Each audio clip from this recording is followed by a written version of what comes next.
Here's what $500,000 buys you here versus the Bay Area. In Merced, a recent $500,000 sale was a four-bedroom, two-bath home with approximately 2,265 square feet.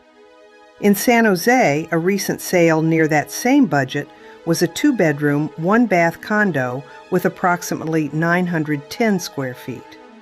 And the latest median sale price in San Jose? Nearly $1.5 million. So this isn't a small difference. It's a completely different housing equation. I'm Monica Franks, a lifelong Atwater resident and a California Realtor since 1999. I serve Merced, Atwater, McSwain, Winton, and Turlock. And I'm not here to tell everyone in the Bay Area to move to the Central Valley. I'm here to show you what the numbers actually buy and the trade-offs you need to consider before making that decision. The latest 90-day market data showed median sale prices of approximately, that means a $500,000 budget, is above the median in Merced and Atwater, close to the median in Turlock, but far below the San Jose median. However, purchase price is only the beginning. Later in this video, I'll show you the commuting, tax, insurance, and lifestyle costs that can change the calculation. Let's start in Merced. One recent sale at $500,000 offered four bedrooms, two bathrooms, and approximately 2,265 square feet. Another recent Merced sale closed at approximately $490,000 with five bedrooms, three bathrooms, and more than 2,500 square feet. Those are real sales, not theoretical estimates. At this price, Merced buyers may find detached homes with multiple bedrooms, usable backyards, two-car garages, and enough space for a home office or multi-generational living. The exact options will depend on the neighborhood, age, condition, and lot size. North Merced, areas near UC Merced, and established neighborhoods near Bear Creek can all have different pricing, even when the homes appear similar online. Now let's move to Atwater. Atwater's recent median sale price was approximately $419,000. At a $500,000 budget, buyers may find three or four bedroom detached homes with garages and private yards. Depending on the location and condition, that budget could also provide more living space or larger lots than buyers generally see at the same price in San Jose. As a lifelong Atwater resident, I can also tell you that Atwater can mean several different housing experiences. A home near established central Atwater neighborhoods is not the same product as a newer home near Bellevue Road, and neither should be compared directly with acreage outside the city limits or property closer to McSwain. McSwain acreage usually carries a land and location premium, so $500,000 will not automatically purchase a move-in ready home on an acre. Winton may offer more space for the budget, but buyers still need to compare utilities, wells, septic systems, road access, and property condition. Then there's Turlock. Turlock's recent median was approximately $485,000, putting a $500,000 budget close to the middle of that market.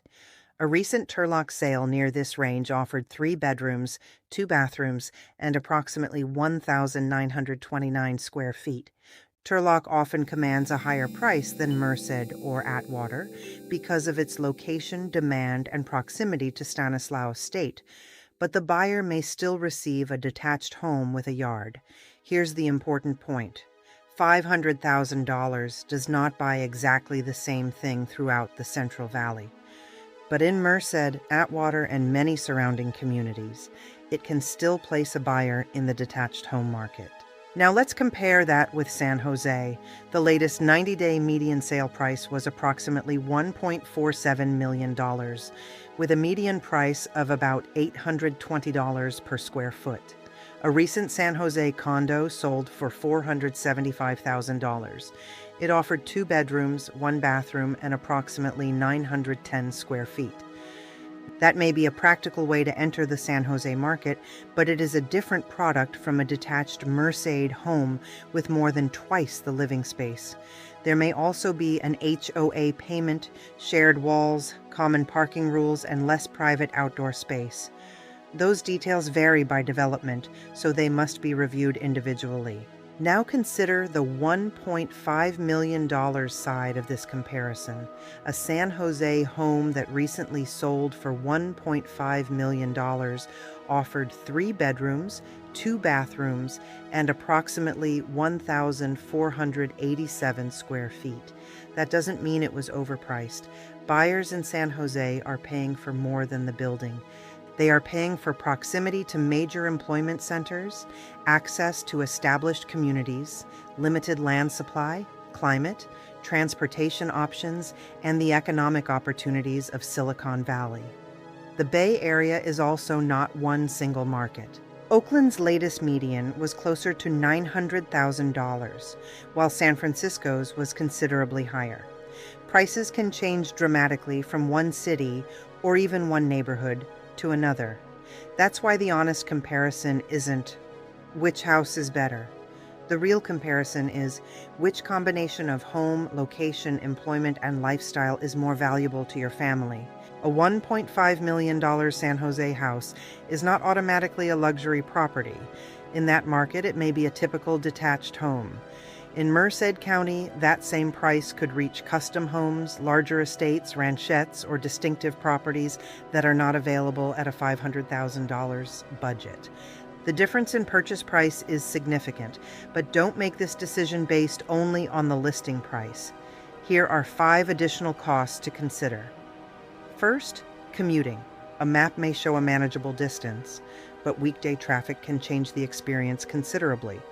If your job requires regular travel to San Jose, San Francisco, or another Bay Area employment center, calculate fuel, vehicle maintenance, parking, possible tolls, and the value of your time. If you work remotely or only commute occasionally, the Central Valley may be much more practical. Before moving, make the drive during the actual hours you would be commuting. Don't rely on a Sunday afternoon estimate. Second, property taxes and assessments. A less expensive purchase will generally begin with a lower assessed value, but you still need to examine the complete tax bill. Some newer developments may include special assessments or community facilities district charges. If you are 55 or older and selling a primary residence, ask a qualified tax professional whether California's property tax transfer rules could apply to you. Third, insurance and utilities. Insurance premiums depend on the individual property, location, and coverage. Central Valley summers can also increase air conditioning use. Ask for actual insurance quotes and, when available, review recent utility costs before finalizing your budget. Fourth, HOA and maintenance expenses. A Bay Area condo may have a lower purchase price than a detached house, but could include a substantial monthly HOA payment. A larger Central Valley property may not have an HOA, but it could require more landscaping, roof maintenance, fencing, irrigation, or septic and well upkeep. Fifth, access and lifestyle. Consider employment, healthcare, schools, family, restaurants, entertainment, and transportation, not just square footage. Merced offers UC Merced, established Bear Creek neighborhoods and access to outdoor recreation. Atwater offers a smaller community setting with Highway 99 access and recognizable places such as the Castle Air Museum. Turlock provides additional shopping, dining, and access to Stanislaus State. None of these communities is a replacement for San Francisco or San Jose. They offer a different lifestyle. The first group I see considering this move is Bay Area homeowners with substantial equity. Selling a higher priced property may allow them to purchase in the Central Valley with a smaller mortgage, reduce monthly housing expenses, or hold money aside for retirement and other goals. But you must calculate the net proceeds, not simply subtract your mortgage from an online home estimate. Selling costs, repairs, taxes, liens, and moving expenses can all affect the amount available for your next purchase. The second group is remote and hybrid workers. If you only need to be in the Bay Area occasionally, additional space for a dedicated office may matter more than being close to the office every day. The third group is first-time buyers who have been priced out of detached homes closer to the coast. A Central Valley purchase may provide an ownership opportunity, but buyers should still consider job stability, emergency savings, and how long they expect to remain in the area. The fourth group is families seeking additional bedrooms, larger yards, or room for multiple generations. For them, the move isn't only about saving money, it may be about changing how the family uses the home. The Central Valley should not be treated as a consolation prize. It's a separate market with its own communities, demand, and property types. However, moving here only works if the complete lifestyle fits, not just the house. Visit the neighborhood during the morning, evening, and weekend.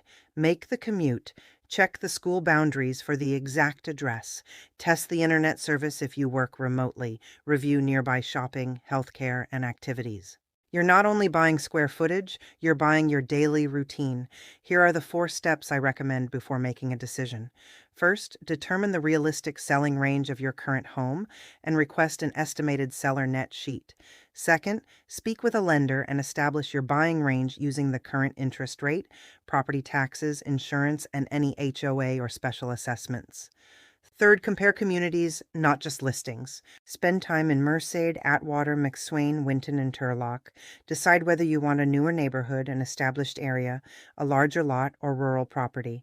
Finally, create a selling and purchasing timeline. Will you sell first? Do you need the proceeds for the next purchase? Can the transactions overlap? Do you need temporary housing? Those questions should be answered before your home goes on the market. So would you trade a $1.5 million Bay Area house for a home around $500,000 in the Central Valley and potentially gain more breathing room? Tell me your honest answer in the comments. If you're considering selling and want to understand how your current equity could support your next move, contact me. We'll begin with the numbers and build the strategy from there. I'm Monica Franks, the seller's agent. Who you choose matters.